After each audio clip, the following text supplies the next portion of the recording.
Mr. First Minister, Mr. Deputy Minister, thank you for your hospitality. I'm excited to be here in Northern Ireland. And one of the reasons why is because I'm impressed by the progress that is being made toward peace and reconciliation. As a matter of fact, the world is impressed by the progress being made toward peace and reconciliation. And that obviously takes a commitment by leadership. And I want to thank you all for giving me time to hear your thoughts and to visit with you. We talked about a lot of issues.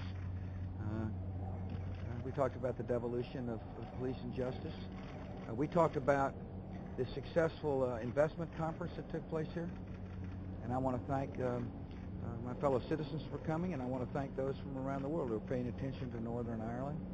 The truth of the matter is this is people who've come here and looked at the government, looked at the situation, gotten to know the people, realize this is a good place to invest. And ultimately, investment is going to help Northern Ireland realize its full potential. And then finally, I was able to thank the leaders for their work in helping others reconcile their differences.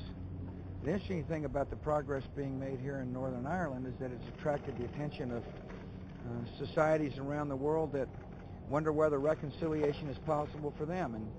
And Martin was telling me about his talks with some of the Iraqi leaders, about his sharing his stories about how folks can reconcile.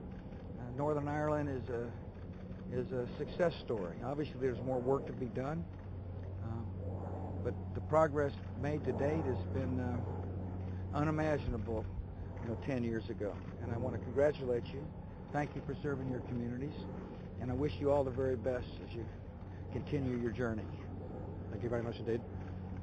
Can I say that I'm delighted that President Bush, of his own choice, has recognized that Belfast is one of the major cities of Europe and has included it in this tour.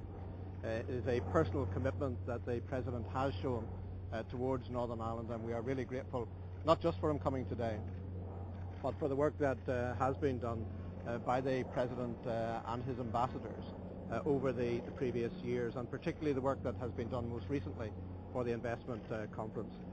The endorsement of the President for our investment conference goes a long way, and it lets people throughout the world know that Northern Ireland truly is open for business.